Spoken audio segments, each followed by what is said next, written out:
Okay, right on the heels of that, the passage divides it up, but I think it's the same conversation. I tell you the truth, this is 10.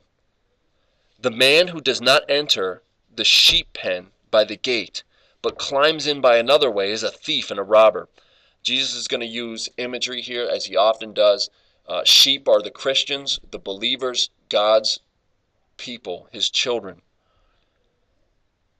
I tell you the truth, the man who does not enter the sheep pen by the gate, but climbs in some other way, is a thief and a robber. The man who enters by the gate is the shepherd of the sheep. The watchman opens the gate for him, and the sheep listen to his voice. He calls his own sheep by name and leads them out. When he has brought out all his own, he goes on ahead of them, and his sheep follow him because they know his voice. But they will never follow a stranger. In fact, they will run away from him because they do not recognize a stranger's voice. Jesus used this figure of speech, but they did not understand what he was telling them. Therefore, Jesus said again, I tell you the truth, I am the gate for the sheep. All who ever came before me were thieves and robbers, but the sheep did not listen to them. I am the gate. Whoever enters through me will be saved. He will come in and go out and find pasture. The thief comes only to steal and kill and destroy. I have come that they may have life and have it to the full. I am the good shepherd. The good shepherd lays down his life for the sheep. And the hired hand is not the shepherd who owns the sheep. I want to stop here real quick. Jesus here says, I am the gate and the shepherd. That's not a contradiction.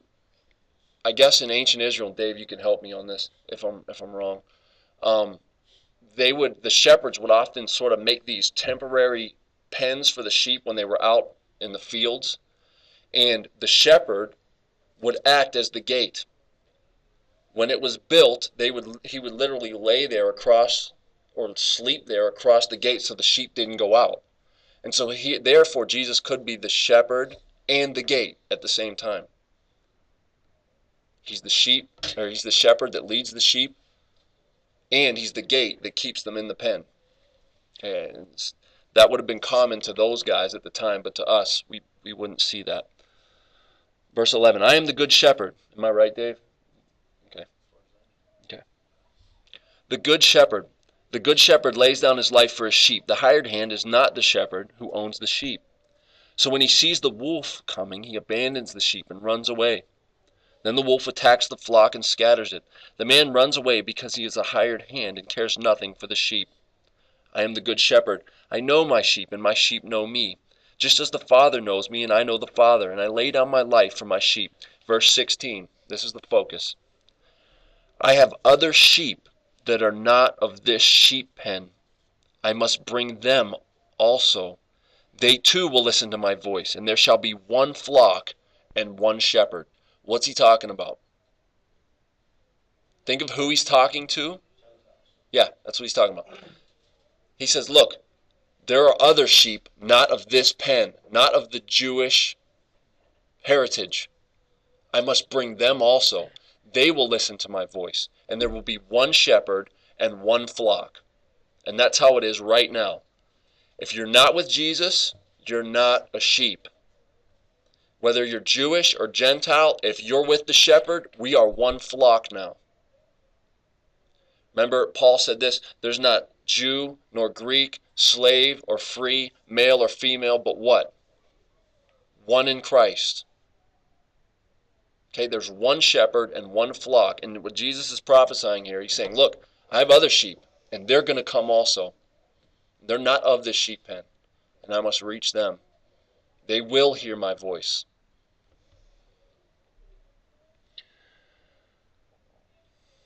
"17. The reason my Father loves me is that I lay down my life, only to take it up again. No one takes it from me, but I lay it down of my own accord. I have authority to lay it down and authority to take it up again. This command I received from my Father." Again, the Jews were divided. Many of them said, he is demon-possessed and raving mad. Why listen to him? But others said, these are not the sayings of a man possessed by a demon. Can a demon open the eyes of the blind? Okay, and we could just keep going and going and going because it's really good. I love the book of John. Lazarus comes next, and then they want to kill Lazarus because he's evidence, and It's good stuff.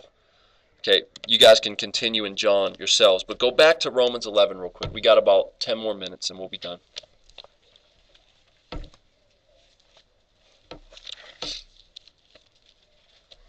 Okay. Verse 11. Again I ask, did they stumble as to fall beyond recovery? Not at all. Rather, because of their transgression, salvation has come to the Gentiles. Okay, we just saw that clearly from Jesus, from Paul, from the book of John.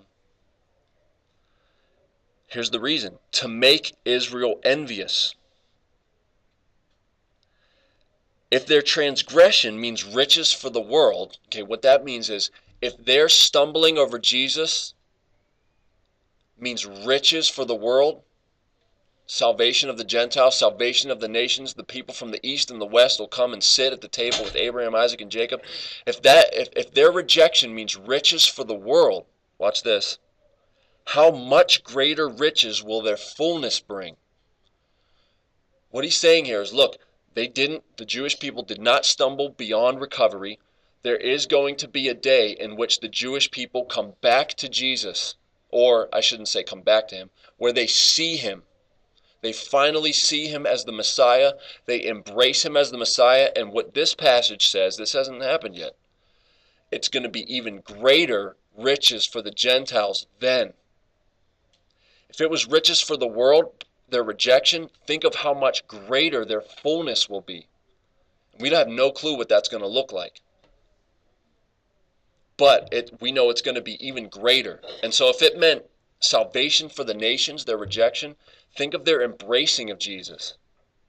How much greater that's going to look. Blessings for the world.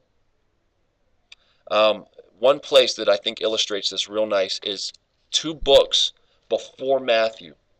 So if you find Matthew, Zechariah is right 2 books behind Matthew. And so you'll find Zechariah, Malachi, Matthew. This is sort of a famous prophecy about the Jewish nation.